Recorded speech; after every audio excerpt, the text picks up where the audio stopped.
So, good morning everyone, welcome back to the IBFL Bharat. And मैं निखिल अग्रवाल आज लेकर आया हूँ आपके लिए एक मतलब ये कोई टॉपिक नहीं है। एक्चुअली हमारा टैलीज और एक्सेल का जो सीरीज चल रही है उससे बिल्कुल हटकर बात कर रहे हैं। कुछ चीज़ें नोटिस की गई हैं। पढ़ाता हूँ, जैसे मैं जैसे एजुकेशन लाइन में हूँ, पढ़ाता हूँ, फैकल्टी टीचर भी हूँ, ट्यूटर भी बोल सकते हैं। तो इस दौरान जो मेरा एक्सपीरियंस रहा है, मैं आपसे उन चीजों को थोड़ा साझा करना चाहता हूँ आज। आज जैसा कि माहौल बन चुका है, लाइक कि एजुकेशन करवाई जाए, अच्छी एजुकेशन करवाई जाए, या मोबाइल्स, आपको तो पता ही है मोबाइल्स का क्या सीन चल रहा है इंडिया में। एंड सब लोगों को एंटरटेनमेंट एंटरटेनमेंट बहुत ही, मतलब अगर मैं परसेंटेज में बताना चाहूँ तो आई थिंक 20% पॉपुलेशन हमारे इंडिया की ऐसी है जो कि सिंसियर है एजुकेशन को लेकर, जिनको लगता है कि हाँ, एजुकेशन से ही हम आगे बढ़ पाएंगे।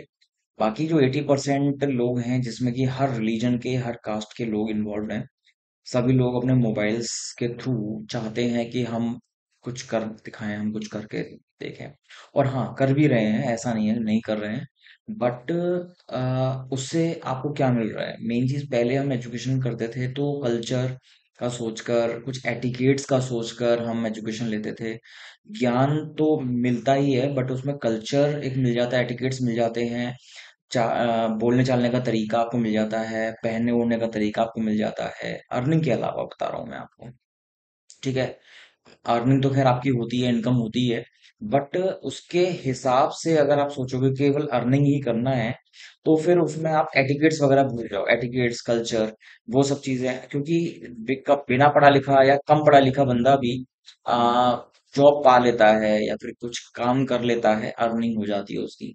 बट अगर मैं कल्चर की बात करूँ, जिसमें आपका सब कुछ आ जाता है, बोलने चालने का तरीका भी आ जाता है, रहन सहन आ जाता है, कल्चर, सराउंडिंग्स आ जाती हैं, काफी सारी चीजें हैं। तो आज हम आपके सामने लेकर आए हैं एक छोटा सा कैलकुलेशन है जो मैंने आज बनाया है, और उसमें हम कंपेयर करेंगे एजुकेशन को और मोबाइल को। ठीक है।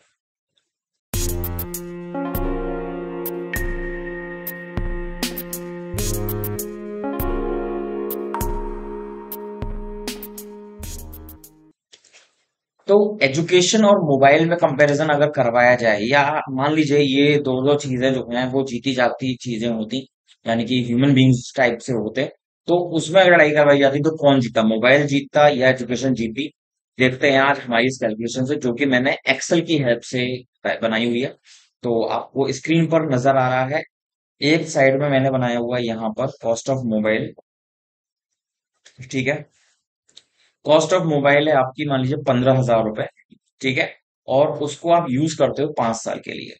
ठीक है, मान के चल सकते हैं आप मतलब एक अच्छे इन्वेस्टर हो, तो कोई सी भी चीज में इन्वेस्ट किया तो लॉन्ग टर्म के लिए करना पड़ेगा। जैसे कि मैं भी अपना कोई मोबाइल लेता हूँ तो 5 साल कम से कम उसको चलाते ही चलाता हूँ, बशर्ते कि उसमें कोई सीरियस प्रॉब्लम ना आए।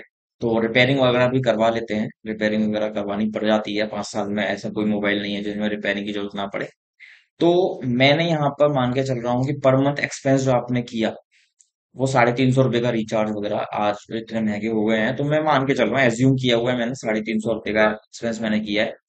और टोटल मैंने 60 महीने, इनकी 5 साल यूज किया, 60 महीने यूज किया, तो मैंने उस पर खर्च कर दिए होंगे 5 साल में 21,000 रुपए। ठीक है, बाकी आप अपने हिसाब से इसको कैलकुलेट कर लीजिएगा। अगर आपका 350 का नहीं है, ज्यादा का है, तो आप ज्यादा के हिसाब से कर लेना। मेरा 650 रुपये मंथली का एक सिम जाता है, और दूसरा सिम जो मैंने डाल रखा है उस पे मेरे को करवाना पड़ता है लगभग 250 रुपये का रिचार्ज उसका मेरा पड़ता है। ठीक है, तो मैंने आपका बिल्कुल मिनिमम अमाउंट लेकर चल रहा हूँ, ये हो सकता है आपका कम और कम हो सकता है, तो आप उस हिसाब से इसको कर सकते हैं। उसके बाद में मान के चल रहे हैं हम कि अगर मैंने उसको 5 साल के यूजेस में 2 बार रिपेयरिंग करवाई है, केवल ट्वाइस, बाकी आपके घर पे किस टाइप से यूजेस हो रहे हैं उसके अकॉर्डिंग, ये 2 बार करवा रहे हो, 3 बार करवा रहे हो, क्या कॉस्ट आ रही है, आप उस हिसाब से यहाँ पर अमाउंट डाल लेना। मैंने 3,000 रुपये अपने 5 साल के रिपेयरिंग के डाल लिए रिपेयरिंग में। ठीक है, उसके बाद में आपका यहाँ पर जो आपका टोटल एक्सपेंस अब तक आ चुका है वो है 39,000 रुपीज 5 साल में, जो आपने इस्तेमाल किया उसको। और अगर मैं उस हिसाब से लगाऊं तो मेरी पर मंथ कॉस्ट जो है वो 650 रुपये पड़ रही है। ठीक है, 650 रुपये पर मंथ। चलिए, बहुत नॉमिनल अमाउंट है, 5 साल आपने चलाया भी तो है मोबाइल, लेकिन 5 साल मोबाइल चलाने पर आपको कुछ नहीं मिला। कुछ नहीं मिला से मतलब मेरा है, जो देखो कुछ लोग तो ऐसे हैं जिन्होंने अपने बच्चों पर ध्यान नहीं दिया। वो बच्चे जो है गलियों में निकलकर अपनी रील्स वगैरह बना रहे हैं दोस्तों के साथ मिलकर।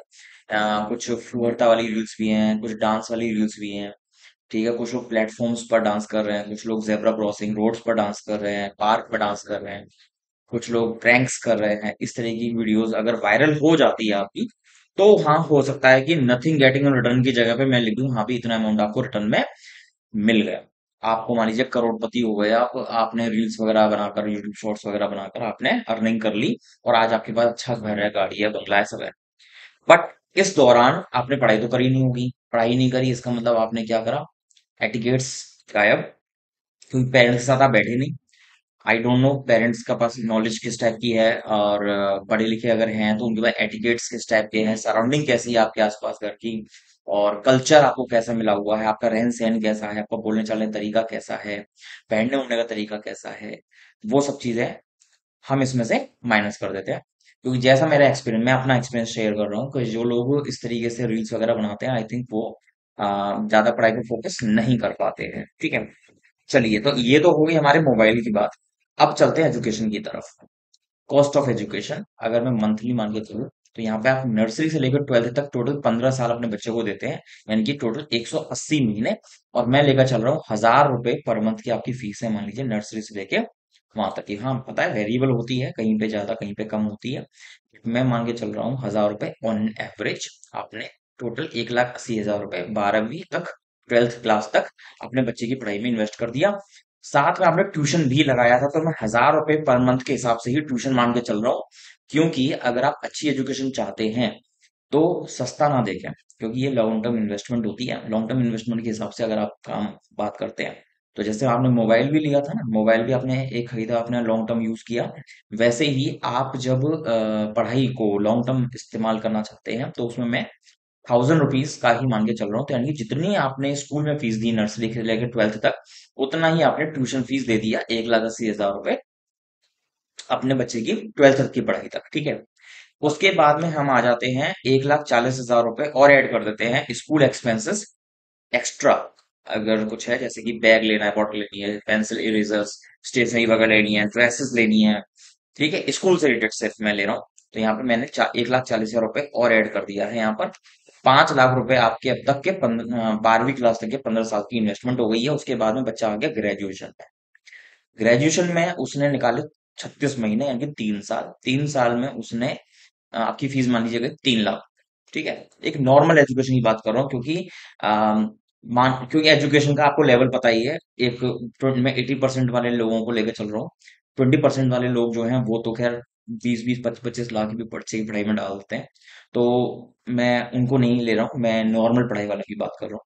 तो नॉर्मल पढ़ाई वालों की बात कर रहे हैं, उस हिसाब से मैंने यहाँ पर 3 लाख रुपए ग्रेजुएशन हो जाएगी बच्चे की। और उस वक्त बच्चे की जो एज है वो 21 साल हो चुकी है, क्योंकि उसकी जो एडमिशन हुआ था 3 साल का था। 15 साल उसने पढ़ाई करी है, 18 साल का वो हो चुका है 12th में। ग्रेजुएशन उसने करी है, उसकी उम्र हो चुकी है 21 साल, और 3 लाख रुपए और जा चुके हैं आपके पास से, यानी कि 5 लाख रुपए पहले जा चुके थे और 3 लाख रुपए और चले गए, यानी कि 8 लाख रुपए की आपकी इन्वेस्टमेंट बच्चे में हो चुकी है 21 साल की उम्र तक। उसके बाद में हम आ जाते हैं पोस्ट ग्रेजुएशन। पोस्ट ग्रेजुएशन में उसने 24 महीने डाले, यानी कि 10 लाख रुपए की हम पोस्ट ग्रेजुएशन मानते हैं कि एमबीए कराया, अच्छे कॉलेज से करवाया, या एमसीए करवाया आपने, अच्छे कॉलेज से करवाया, तो आपका यहाँ पर 23 साल की उम्र में उसकी पोस्ट ग्रेजुएशन हो गई। ठीक है, अब हम ये मान के चल रहे हैं यहाँ पर टोटल जो खर्चा है वो 18 लाख रुपए का हो गया है, before your child is starting earning. अभी अर्निंग शुरू नहीं हुई है, 18 लाख आपके जा चुके हैं। 1 साल में मान के चल रहा हूँ वेस्ट हो गया आपका, यानी कि 23 साल की उम्र में उसने काम वो कर दिया। 24 साल की उम्र तक उसकी जॉब नहीं लगी। 25 साल की उम्र में जाके उसकी जॉब लगती है। 18 लाख रुपए की इन्वेस्टमेंट के बाद है 15 लाख, 15,000 रुपए मान के चल रहे हैं, उसकी पहली जॉब लग जाती है। भाई पेरेंट्स खुश हो जाते हैं, बच्चा जो है जॉब पे जाने लग गया है, कम से कम 15,000 तो मिलना ही चाहिए, हर कोई सोचता है। ठीक है, नॉर्मल पढ़ाई की बात कर रहा हूँ। 240 साल महीने आप इन्वेस्ट कर चुके हो, 180 से लेकर मैंने इनको टोटल करा है, 240 महीने आप इन्वेस्ट कर चुके हो। तो आपका अब हमने ये निकाला है 120 महीने। कैसे? 18 लाख को हमने डिवाइड कर दिया 15 हजार से, यानी कि अगर आपका बच्चा जो प्रोग्रेस नहीं करता है नॉर्मली, 15 हजार में ही खुश हो कि आपका बच्चा घर के पास है, घर में शहर में रह रहा है, ठीक है, तो 15 हजार रुपये मिल रहे हैं, तो छोटे शहर के हिसाब से सफिशियंट है, ठीक है। अगर वो 15 हजार रुपये भी कमा रहा है ना बच्चा, 240 महीने के इन्वेस्टमेंट के बाद में वो 15 हजार रुपये कमाकर 120 महीने यानी 10 साल के अंदर आपका वो पैसा रिकवर हो जाएगा, ठीक है। आप करके देख सकते हैं करना चाहें तो। 120 महीने में मैंने, आप ये देख लीजिए, 18 लाख डिवाइडेड बाय 15 हजार किया है, तो आपका ये आ रहा है 120। और 120 को जब आप ईयर में कन्वर्ट करोगे तो 10 साल में, इन विच इन्वेस्टेड अमाउंट इज रिकवर्ड, आपका जो इन्वेस्टेड अमाउंट है ये 18 लाख रुपए जो आपने इन्वेस्ट किया था, वो अमाउंट आपका यहाँ पर रिकवर हो चुका है, ठीक है। जॉब की ड्यूरेशन मान के चल रहा हूं मैं, जॉब की ड्यूरेशन जो है आपकी वो 25 साल है, ठीक है। 50 साल की उम्र मान के चलो, 50 साल तक आप कमाना चाहते हो, तो आपने 25 की उम्र से कमाना शुरू किया, 25 साल तक आपने काम किया, ठीक है। यानी कि, और इसमें 10 साल में आपका अमाउंट रिकवर हो चुका है, 25 में से 10 माइनस कर दिया, यानी कि 15 साल आप वो जॉब करोगे, वो अर्निंग करोगे, वो इनकम कमाओगे जो आपकी एजुकेशन की वजह से आपको मिल रही है। तो 10 साल तो मैं मान रहा हूँ कि आप केवल अपना अमाउंट रिकवर कर रहे हो, जो इन्वेस्टमेंट किया आपका 10 साल में अमाउंट रिकवर हुआ जॉब करते करते। 15 साल जो आपकी एक्स्ट्रा नौकरी चल रही है, मैं नहीं ये मानता आप 60 साल की उम्र तक नौकरी करना चाहो बिल्कुल करो, 65 की उम्र तक करना चाहो बिल्कुल करो, बहुत लोग कर भी रहे हैं। इवन 60 साल की उम्र पे रिटायर होने के बाद में भी लोग कई प्राइवेट कंपनियों में जाकर काम करते हैं, दे आर एक्टिव अर्निंग। तो ये जो 15 साल की अर्निंग आप ले रहे हो off your job, you are earning because of your education, education की वजह से। और मैं तो ये कह रहा हूं कि 15 हजार, सिर्फ 15 हजार रुपए आपको अगर मिल रहे हैं तो, लेकिन क्या 15 हजार पे ही काम करते रहोगे 10 ईयर्स के बाद भी? मानने वाली बात है। देखिए, सबसे बड़ी चीज है सोच, आप कैसा सोचते हैं वो आपके ऊपर डिपेंड करता है। देखिए, कोई भी स्कूल का टीचर हो चाहे कॉलेज का टीचर हो, वो आपको कॉल करके कभी पूछने वाला नहीं है कि बेटा आप कहाँ पर जॉब कर रहे हो, उनको कोई मतलब नहीं है आपके बच्चे से। उनको हमेशा पढ़ाने पर उनकी सैलरी मिलती रही है, वो आपसे फोन करके बिल्कुल पूछने वाले नहीं है कि बेटा आपकी जॉब लगी, कितना कमा रहे हो, कहाँ रह रहे हो, कुछ नहीं। मैं खुद, मेरे को कितने टीचर्स ने पढ़ाया, मेरे को कई बार रास्ते में मिल भी जाते हैं, बट कैसे हो क्या हो वो पूछते हैं, बट खुद फोन करके वो आपसे नहीं पूछने वाले हैं। तो बाई चांस की बात है, आप सेम शहर में रह रहे हो तो आपको आपके पढ़ाई हुए टीचर्स मिल जाते हैं। तो दिस इज द एजुकेशन, कि एजुकेशन एक ऐसी चीज है कि आप जब इन्वेस्टमेंट करते हो तो वो आपकी पूरी लाइफ स्पेंड कर देता है, एजुकेशन जो है। लेकिन यहाँ पर क्या है, जब आप एजुकेट हो चुके हैं, एजुकेट होने के बाद में आप क्या करते हैं, आपको कल्चर मिल चुका होता है, आपको सराउंडिंग्स मिल चुकी होती हैं, आपको इनकम मिल चुकी होती है, पैसा बैंक बैलेंस आपके पास आ चुका होता है, आपको एटिकेट्स मिल चुके होते हैं, आप अपनी लाइफ को सुंदर बना चुके होते हो, ठीक है। बट यहाँ पर क्या है, मोबाइल से 5 साल की इन्वेस्टमेंट में अगर बाई चांस, मैं ये नहीं कह रहा हूं कि आपका चैनल नहीं चलेगा या आपका इंस्टाग्राम जो हैंडल है वो नहीं चलेगा, बट अगर बाई चांस नहीं चला तो आप क्या करेंगे? क्योंकि उस दौरान, 5 साल के दौरान आपने सिर्फ और सिर्फ रील बनाई, कि इन्वेस्टमेंट सब खत्म हो चुकी है, आपने जो है सिर्फ रील बनाई, आपका टाइम खत्म हो चुका है, अब आप पढ़ भी नहीं सकते हो और आपका पढ़ाई में मन भी नहीं लगेगा, क्योंकि आपने जो काम किया है वो चीज, आ, उसका कोई रिटर्न नहीं है, मेन चीज, ठीक है, अगर आप उसमें कमा नहीं पाते हो तो। इस तरीके से हमने यहाँ पे एक छोटा सा कंपैरिजन डाला है मोबाइल और एजुकेशन के बीच में। तो जिन लोगों को लगता है कि हाँ आपका बच्चा मोबाइल से अच्छा कर सकता है, तो आप उसको मोबाइल खरीद कर दें। और अगर आपको लगता है कि नहीं भैया, मोबाइल जो है वो लॉन्ग टर्म में आपके बच्चे को बिगाड़ सकता है, कल को आपकी जो छवि आपने बनाई है वो धूमिल हो सकती है, तो भैया बच्चे को जो है एजुकेशन दो, आज से ही शुरू कर दो, और एजुकेशन आपको जहां बेहतर मिल सके वहां बेहतर करवाओ आप। कम फीस ज्यादा फीस का कोई टंटा नहीं है, मेन चीज है कि अगर आपकी लाइफ अच्छी कट रही है तो आप ये चाहोगे कि आपके बच्चे की भी लाइफ अच्छी कटे। लेकिन आप अगर सोचते हो कि नहीं, भैया जो मेरे अंदर एटिकेट्स है, वही एटिकेट्स आपको 10 साल बाद आपके बच्चे के अंदर दिखे तो चल जाएगा, तो भैया आप आराम से जो आप करवाना चाहें करवाएं।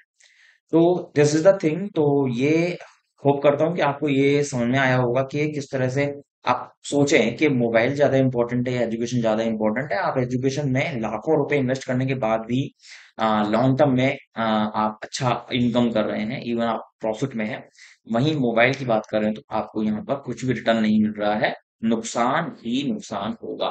दिलवाना है बच्चे को कोई गैजेट दिलवाइए जिसमें कि वो बच्चा कुछ सीख सके, लाइक वो लैपटॉप दिलवा सकते हैं। बहुत से लोग हैं तो 15 या 20 हजार का मोबाइल तो दिलवा देते हैं, लेकिन लैपटॉप के बारे में नहीं सोचते। अगर आप 20 हजार तक का मोबाइल दिलवा रहे हो तो 15 हजार रुपये और जोड़कर, यानी 10 हजार रुपये और जोड़कर 30 से 35 हजार तक का आप लैपटॉप दिलवाइए।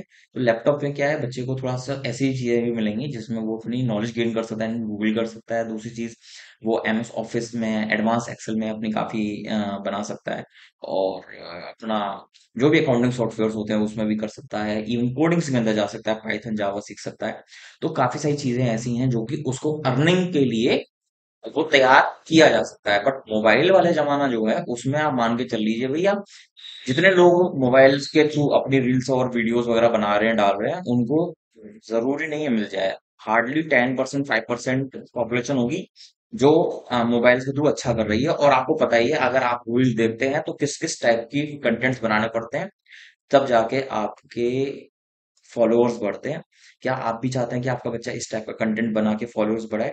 अगर नहीं चाहते हैं तो आज ही एजुकेशन में इन्वेस्ट करें और अपने बच्चे को लंबे समय के लिए एजुकेट करें और उसको अर्निंग के लायक बनाए, साथ में उसको कल्चर मिल पाए और वो अच्छा अपनी जिंदगी में कर पाए।